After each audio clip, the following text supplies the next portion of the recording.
Ponto a Ponto. Apoio Cultural Facisa, Faculdade de Ciências Sociais Aplicadas.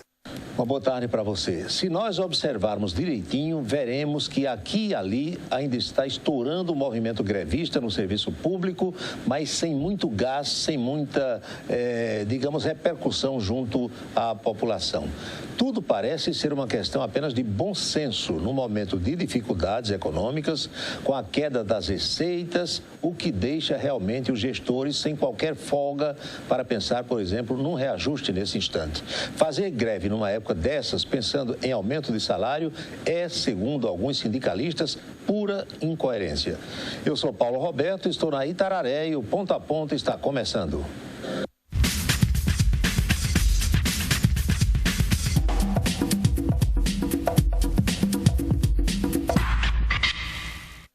Deputados petistas aqui da Paraíba estão esbravejando contra os PMDBistas que, na sua ótica, pularam do barco depois de mamar durante 12 anos e agora estão fazendo cara de paisagem, dizendo que não tem nada a ver com o que está aí de errado e que todos os erros, todos os problemas foram cometidos pelos membros do Partido dos Trabalhadores. Frei Anastácio, por exemplo, e Anísio Maia, são dois deputados estaduais petistas, acham que é muita cara de pau do pessoal do PMDB e que a população saberá fazer o devido julgamento. Pronunciamentos foram feitos ontem na Assembleia Legislativa. Há 52 anos, as Forças Armadas brasileiras tomavam o poder no país sob a alegação de grave ameaça à estabilidade e à soberania nacionais. Certos para uns e errados para outros, os militares ficaram no poder por mais de 20 anos até que veio a redemocratização no Brasil. Os brasileiros lutaram pelo fim do regime militar, por eleições diretas e pela permissão para a livre manifestação de ideias e de pensamentos. Isso conquistado, muitos hoje nem sabem usufruir desses direitos, desses benefícios, dessas conquistas e chegam até a extrapolar, confundindo democracia com anarquia e bagunça. Mas conceitos à parte, hoje, 31 de março, aniversário da instalação do governo militar, nós convidamos para a entrevista do dia o professor da Universidade Estadual da Paraíba, Gilberg Santos, que acaba de lançar o seu primeiro livro de pesquisa. É um livro que aborda a atuação das chamadas organizações de esquerda que lutaram contra o regime militar e ele analisa também a situação dessas organizações com a democracia política. Naturalmente que é um livro que trata, meus amigos e minhas amigas, da história política do Brasil na última metade de século. Professor Gilberg, boa tarde, tudo em paz? Tá, tudo bem. De onde veio a ideia de fazer esse livro de pesquisa? Esse livro, ele... nem eu sei exatamente precisar quando eu comecei a trabalhar com ditadura militar e com esse período que vai ali do final da Segunda Guerra Mundial, com a ditadura do Estado Novo, de 45, Vargas. Getúlio Vargas. Exato, até a ditadura militar. Né? Mas eu tenho uma presença muito grande desse período na minha vida, por envolvimentos de familiares, por questões pessoais e porque eu fui educado no período da ditadura militar. Né? Eu costumo dizer que eu sou da geração do medo. Né? Era uma geração... Não pode isso, não pode aquilo. Não podia nada. Né? Eu lembro que a minha mãe dizia sempre para mim, quando eu ia para a escola, não fale de política na escola. Né? Há uns dias atrás, no lançamento do meu livro, eu disse, né, que minha mãe dizia para eu não falar de política e eu digo para os meus filhos, não, nós temos que falar de política, vamos falar de política na escola. Mas hoje a gente pode dizer isso porque... Exatamente. Mas naquela época os pais temiam que os filhos fossem, digamos, retaliados. Com certeza. E...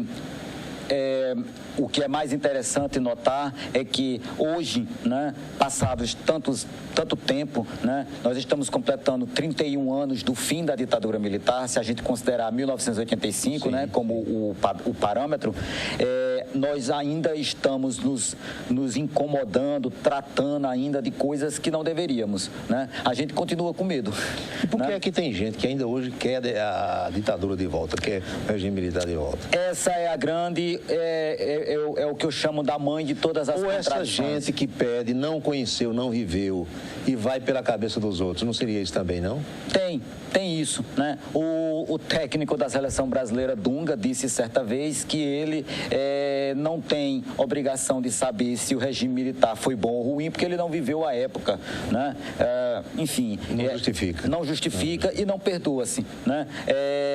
Enfim, nós temos os livros, nós temos os historiadores, nós temos, enfim... Hoje a internet aí, para todo mundo pesquisar. Pois é, se você for lá na internet e colocar golpe militar 1964, vai aparecer uma infinidade de coisas. E eu costumo dizer, me permita, veja bem, quando o Gilberto nasceu, foi em 60 aí? Eu nasci em 69. O regime tinha se instalado há 5 anos. 5 anos. E quer dizer, cresceu, adolescente, viveu essa situação toda. Eu já era garotão, no regime militar, e vivia a etapa desde a implantação até o seu final, com uma observação mais aprofundada, porque eu fui militar na época. Então eu sei o que é estar do lado de lá e sei como eram dadas as missões a ser cumpridas.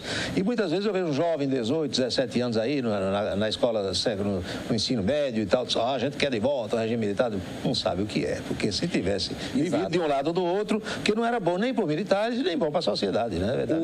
É o que eu chamo da mãe de todas as contradições, né? É que, hoje em dia, a coisa que mais me preocupa, como pesquisador, mas também como cidadão, como pessoa que vive no meio, inserido no meio, é que as pessoas, hoje em dia, utilizam procedimentos democráticos como a liberdade de expressão para pedir o fim dela. As pessoas atuam na democracia pedindo o fim da democracia. Pelo que tanto nós todos lutamos. Esse é o nosso grande problema. Nós não sabemos viver ainda, nós não sabemos como é viver ou usufruir dos procedimentos democráticos. Por outro lado, eu percebo, na minha santa ignorância, que alguns extrapolam também, confundem a democracia com bagunça, com anarquia. Infelizmente, tem uma minoria que procede dessa forma.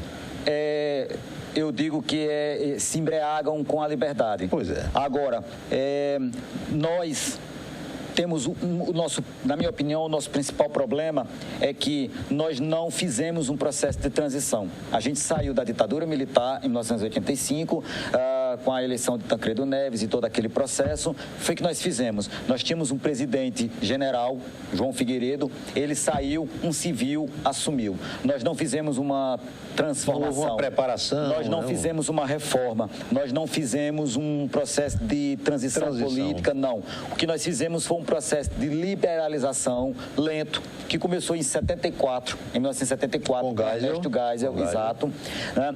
E viemos ali caminhando lentamente. A Constituição de 1988, nós tivemos uma série de conquistas, mas ela manteve as prerrogativas militares, por exemplo, o artigo 142 da Constituição. Resquícios, como se diz. Os resquícios da ditadura militar. É o que eu chamo dos entulhos autoritários. Na sua família, o seu pai viveu essa situação de que modo? Na minha família, mas no entorno aonde eu vivia, sim, tinha muitas pessoas... Alguns foram presos? Algumas pessoas foram presas e tal. Tinha muitas pessoas que eram envolvidas, né, de alguma maneira. Então, para fazer o meu livro, eu entrevistei 18 pessoas. Então, eu entrevistei que são as pessoas que atuaram contra a ditadura militar. Então, eu entrevistei pessoas de todos os tipos, desde uma professora daqui de Campina Grande, que ela era apenas amiga de alguns militantes. Sim. Ela tinha simpatias. Por causa disso, ela foi presa. O simpatizante, muitas vezes, se envolvia de tal modo que também era reprimido. Por ser simpatizante, ela não era iludida, ela sabia, mas ela não tinha um envolvimento maior. Ela foi presa, foi torturada. Eu entrevistei uma pessoa como essa, entrevistei pessoas que foram militantes do Partido Comunista. Sim. Um exemplo que eu gosto muito é o de Oliveiros Oliveira, sim, um antigo comunista de Campina Grande. Todo mundo conheceu na Câmara Municipal. Exato. Foi vereador. Né?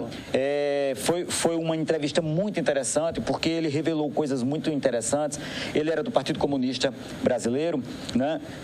era o que eu chamo, né? Ele era das antigas, um comunista das antigas. Quando Vargas deu o golpe do Estado Novo, em 1937, ele já tinha uma atuação política. Para essa turma nova que não sabe, Vargas, ele entrou uma vez pela força, mas depois ele foi eleito, né, democraticamente. Exatamente.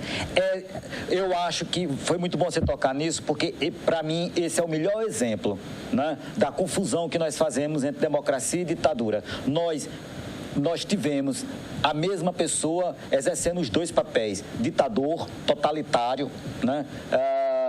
A ditadura do Estado Novo, do ponto de vista quantitativo, ela matou e torturou mais pessoas do que a ditadura militar, né? Isso não quer dizer muita coisa, mas... É um fato. É um fato.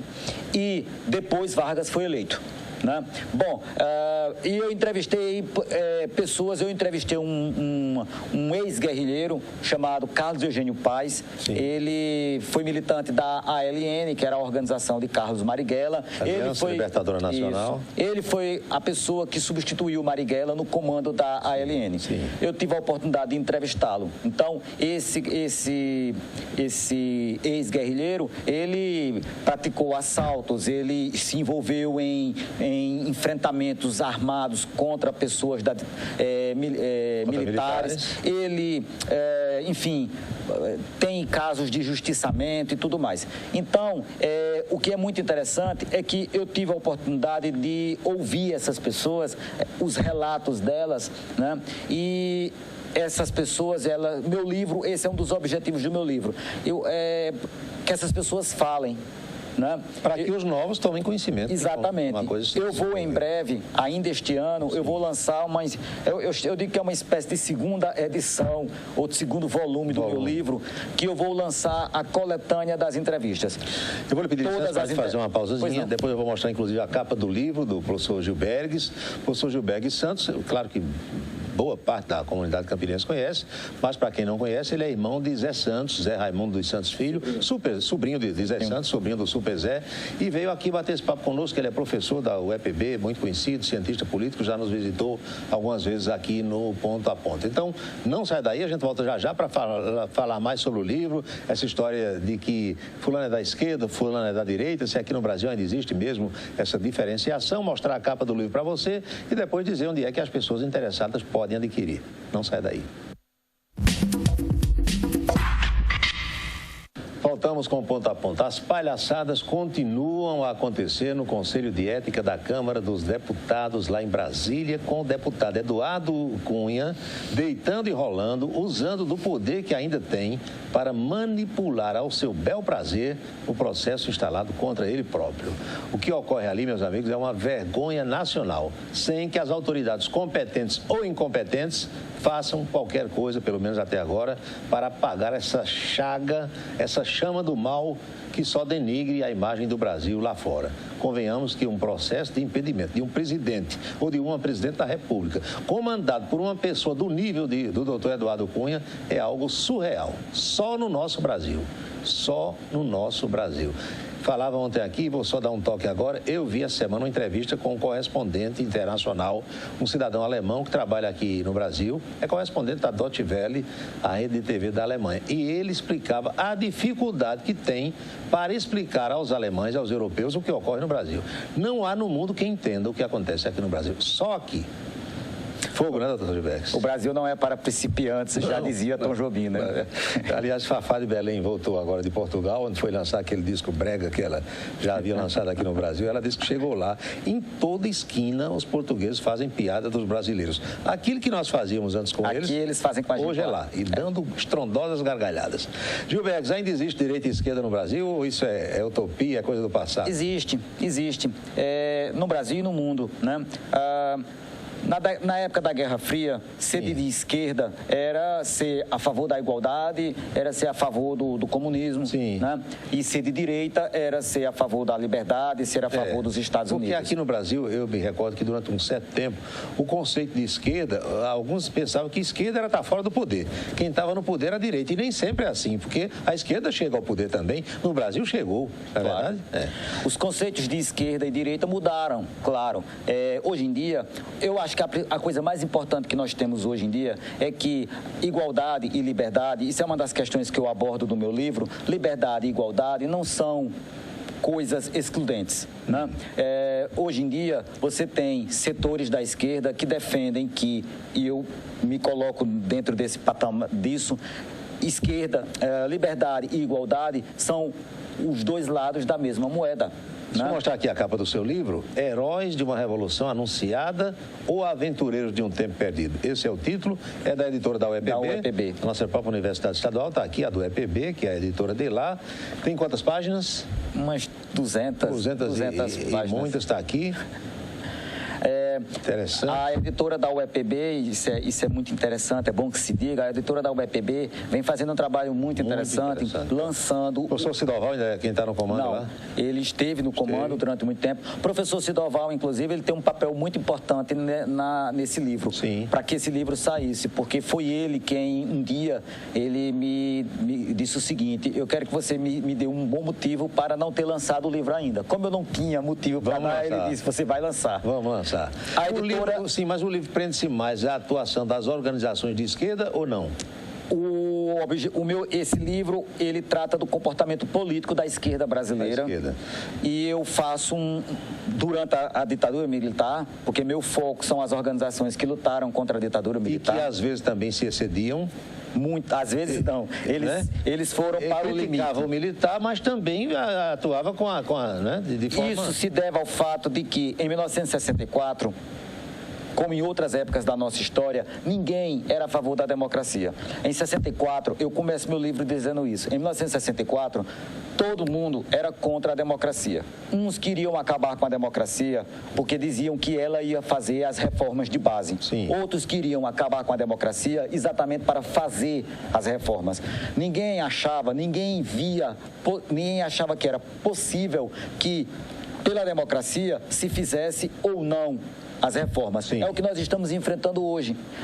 Tem vários setores da sociedade brasileira, a oposição que não se conforma com pelas derrotas que teve, as derrotas eleitorais, eles continuam agindo da seguinte maneira: eu não consigo chegar ao poder pela democracia, eu vou tentar a outra via. Isso é o que está ocorrendo agora. É o que está ocorrendo agora. Esse é o nosso dilema.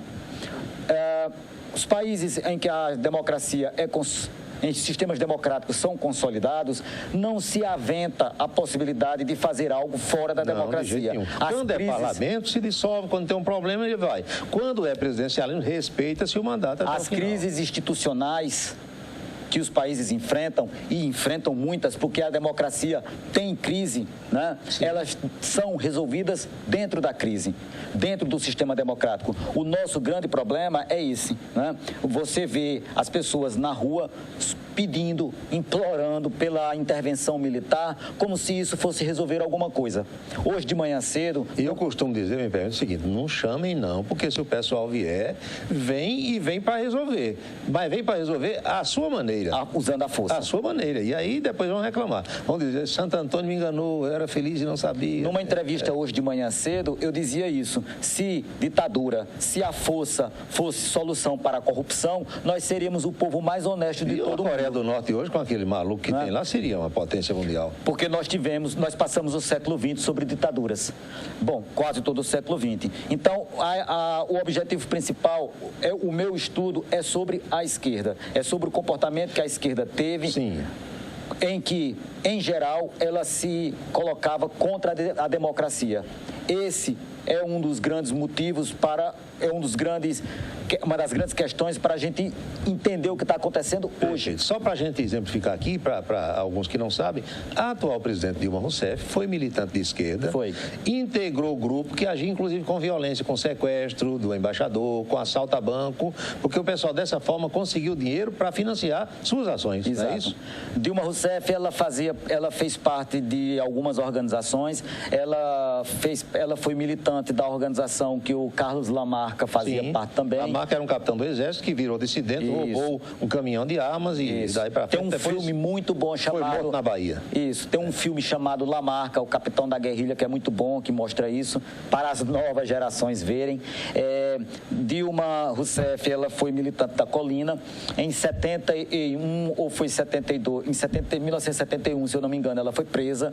E aí ela, enfim, ela passou por todo aquele processo da violência, da tortura. Ela foi... presa, noites... Ela mesma contou outro dia, ficou noites e noites sem roupa lá. E ela sofreu a questão que na tortura para a mulher é gravíssima, que é o estupro. E depois ela foi condenada, ela cumpriu pena no presídio Tiradentes, em São Paulo. E no final da década de 70, quando estava naquele processo ali preparando a anistia política, ela terminou saindo, né? Inclusive, a gente vê aí nas redes sociais dizendo que Dilma Rousseff botou bomba, que matou o soldado Mário Cosel. Não, ela não botou a bomba porque ela estava presa. Né? Ela não podia botar bomba porque ela estava presa. Mas essas ações da chamada esquerda, em alguns momentos violentas, faziam com que os militares também agissem com violência para reprimir. É uma reação, né? É causa e efeito. Causa e efeito. Né? Na década de 30, Vargas, quando ele deu o golpe em 1937, o golpe do Estado Novo, ele justificou o golpe dizendo que a esquerda tinha tentado a mesma coisa, porque em 1935 o Partido Comunista tentou tomar o poder à força. Né? Então, essa é uma das características. Tanto um lado como o outro justificavam seus atos de violência olhando-se no espelho, né, e vendo a imagem refletida do outro. Isso tudo é o que eu trabalho no meu livro. Mas era uma coisa que você não via um final, porque um lado atacava, o outro retaliava, um desenvolvia uma ação, o outro reprimia e daí seguia. É isso que eu trabalho no meu livro, né? Isso foi fazendo com que nós fôssemos criando uma cultura política autoritária, eu chamo de pretoriana, e isso está no nosso sangue, está no nosso DNA. E hoje a gente não consegue, a gente só acha que é possível resolver uma crise grave como essa. Um parêntese, ela é grave, mas a gravidade dela é inflada por uma série de coisas que eu não sei se são interessantes. Há pessoas fomentando essa coisa. Né? Esse ato do PMDB, por exemplo, é um deles. Bom, e então nós fomos tendo essa cultura política. Agora, hoje é o dia 31 de março, 52 anos. Lhe convidei a propósito da data. Pois é, hoje é um dia para a gente pensar, refletir sobre o fato de que a elite político-partidária, econômica desse país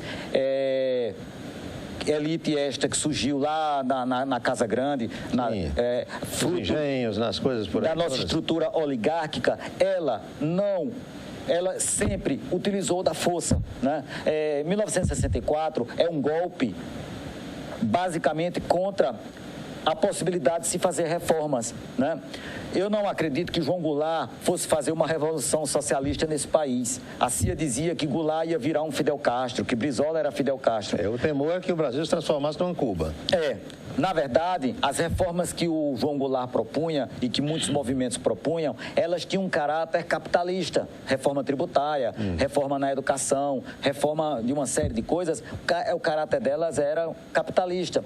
Só que nós éramos tão atrasados, mas tão atrasados, que até alguns vestígios de desenvolvimento, para nós, gerava coisa de comunista. É verdade. Né? Vou lhe pedir licença para a gente fazer outra pequena pausa, pois temos mensagens importantes para chegar até você, que está aí no seu almoço, está nos assistindo agora, e a gente volta já para dar sequência, já no último bloco da entrevista com o professor Gilberg Santos. E só para a gente fazer uma reflexãozinha sobre o Brasil de hoje, vejam só que coisas paradoxais. Quem ganhou a eleição não pode governar. Quem é para fazer julgamentos quer governar através de decisões judiciais. E quem é para fazer as leis aqui não faz lei coisa nenhuma e quando faz a lei não presta. Tá uma bagunça o nosso Brasil. Não sai daí que a gente volta já.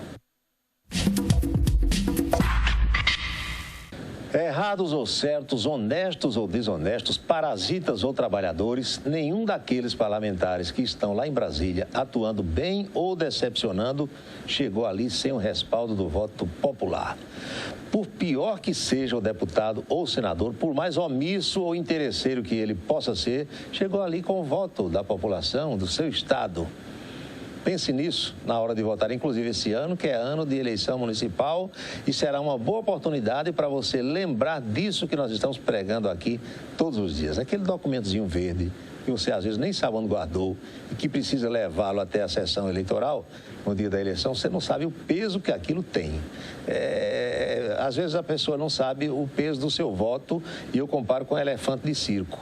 Nem deixam mais hoje os elefantes nos circos, estão proibidos aqui no Brasil, mas o elefante, com toda aquela sua força, o cara botava uma correntezinha lá, numa das pernas, das patas do elefante, ele ficava ali o dia todinho, coitado, sem saber que se puxasse aquilo, derrubava o circo, levava tudo, mas não sabia a força que possuía, ou não sabe a força que tem. Professor Gilbergs, esse seu livro tem um público-alvo específico ou não? É para quem quer pesquisar, é para quem se interessa pelo que nós vivemos aqui? É para a comunidade em geral? Paulo, esse livro, eu não faço distinção, né? Eu acho que nós não podemos... É uma pesquisa acadêmica. Essa pesquisa começou quando eu fiz o mestrado em ciência política. Depois tem todo um trabalho acadêmico aí, metodológico. Esse trabalho passou por um tratamento. Eu fiz toda uma problematização para definir aspectos metodológicos. Enfim, é um trabalho acadêmico. Mas quando ele foi reescrito para ir para a editora, para o processo de editoração, eu tentei, né? Aí quem vai dizer isso não sou eu, são os leitores. Eu tentei torná-lo palatável para o público. Então, é um livro que eu tento usar uma linguagem que as pessoas tenham acesso.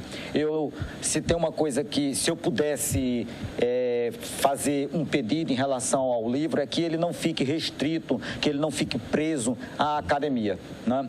É um livro que a minha ideia é que ele tenha acesso para fora da universidade, porque, inclusive, o que eu estou falando aí não é da academia, eu estou falando da sociedade, eu estou falando do movimento político da nossa sociedade. O senhor aborda situações nacionais e também situações locais? Isso.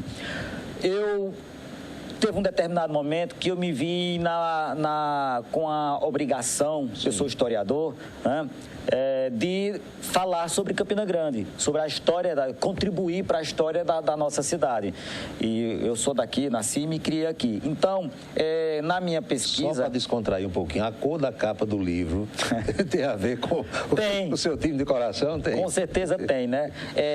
Apesar de que, como o livro fala da esquerda e da esquerda comunista, então é um tanto quanto coerente que ele seja vermelho. Mas não deixa de ser tem uma alusão aí ao Campinense Clube, obviamente. É o seu time de coração. Aliás, o professor me dizia aqui que quando garoto tu ia para o treino do Campinense com o Zé Santos, que é seu tio. E já era supervisor lá, já era futebol, aquilo tudo. Uma época de ouro. Uma época muito interessante. Eu tive a oportunidade, né, de acompanhar o futebol em Campina Grande numa época em que eu era bem diferente, né, do que é hoje. O lançamento foi no dia 19 agora, na Nobel? O lançamento oficial foi dia 19 passado, na Livraria Nobel. Foi uma surpresa muito agradável. Nós tínhamos uma previsão e que ela foi superada em mais do dobro, né? Foi lotado, a quantidade de livros que estavam lá à disposição para a venda foi quase toda vendida. Hoje já tem mais, foram editadas mais unidades? Tem a venda? Não, teve uma tiragem. Sim. O livro está à venda na Livraria Nobel, né? Lá no centro da cidade. O preço, não? R$25. O livro está à venda na Livraria Nobel e está à venda também na livraria da editora da Universidade Estadual da Paraíba, lá no campus, né? E as pessoas podem adquirir numa das duas livrarias, mas podem adquirir também diretamente comigo, né? Meu e-mail é gilbergs@gmail.com e eu posso fazer isso. Eu estou agora numa situação que é muito interessante, que é a divulgação. Sim. Que é a divulgação em que eu me exponho, falo sobre o livro. Então, eu estou... Tem palestras marcadas, inclusive nós temos uma palestra amanhã lá na Universidade Estadual, promovida pelo Centro Acadêmico 8 de março do curso de Serviço Social. Eu dou uma disciplina no curso de Serviço Social e tivemos a ideia de fazer um debate sobre o golpe militar e sobre a conjuntura atual, e eu vou aproveitar para divulgar o livro. E como a internet ajuda muito, qual é a repercussão lá fora? O senhor tem recebido e-mails, mensagens? Tenho. Está circulando, né? Então, tem os amigos, tem as pessoas, colegas, ex-alunos, colegas professores que estão fazendo esse trabalho, ajudando na divulgação, e eu tenho recebido algumas respostas, né? Sim. Algumas pessoas que já estão lendo o livro e já estão fazendo alguns comentários. Depois de sua pesquisa, depois da sua vivência com a situação, depois do lançamento do livro, dos estudos todos, e já está pensando aí na segunda edição, ou no capítulo 2, ou no segundo livro sobre a mesma história, o 31 de março, que é hoje, é uma data para comemorar, esquecer, vibrar? Qual seria o seu conceito? Esquecer jamais, né? História não se pode esquecer, né? Pelo contrário. A gente tem que olhar para ela. Historiador faz isso, né? A gente olha para o passado para ver o presente, né? Comemorar também não, né? Não vejo nada para comemorar.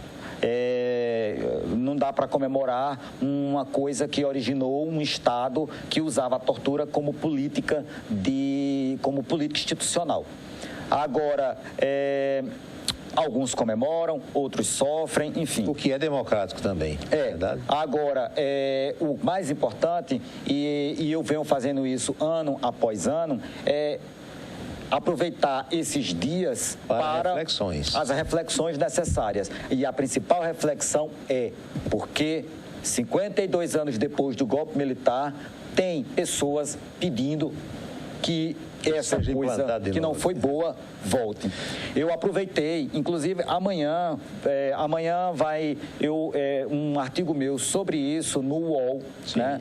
Na página do UOL eu enviei o artigo e vai ser publicado amanhã, e eu faço no artigo essa pergunta, né? Afinal de contas, por que é que nós continuamos a tratar o nosso passado autoritário como uma coisa boa, né? Quem tiver as respostas que mande. Professor Gilberto, muito obrigado por ter vindo ao programa. Parabéns pelo livro. E vamos aguardar o número 2, para a gente ter convidado novo. Vai sair as entrevistas. Aqui no livro aparecem trechos das entrevistas que eu fiz. Esse outro volume vai trazer a coletânea, todas as entrevistas na íntegra. Agora, eu tenho outros projetos. Em breve eu volto aqui para falar de um projeto novo que eu estou começando a trabalhar. Muito obrigado. Vamos à última de hoje, que é, como sempre, sobre futebol. Apesar de muito movimentado, o clássico da noite de ontem em Brasília, válido pelo Campeonato Carioca, mostrou muito bem a quantas anda o futebol do Rio de Janeiro. Flamengo e Vasco da Gama mostraram o quanto está pobre o futebol do Rio de Janeiro, que já foi o melhor e o mais charmoso do Brasil, com os dois mostrando, sabe o quê? Falta de pontaria como nunca se viu. Parece até que as duas equipes não treinam as finalizações, que é um dos fundamentos do futebol. O empate com 2 gols de cabeça foi uma prova disso aí. Parece que foi um jogo, aliás, muito violento. Quero agradecer sua atenção, sua companhia e convidá-lo para estar conosco amanhã, tão logo acabe o meio-dia na Itararé com Júlia Oliveira. Temas para entrevista, sugira está o endereço, pode conversar com a nossa produtora Camila Porto Duarte. Nos assista também pela rede mundial de computadores nesse endereço. E a repercussão das notas aqui divulgadas cai no portal da Rádio Cidade AM, que é nossa parceira. Convido a todos para assistir agora ao Diversidade com Saulo Queiroz e Thaís Carvalho. Boa tarde, grande abraço e até amanhã.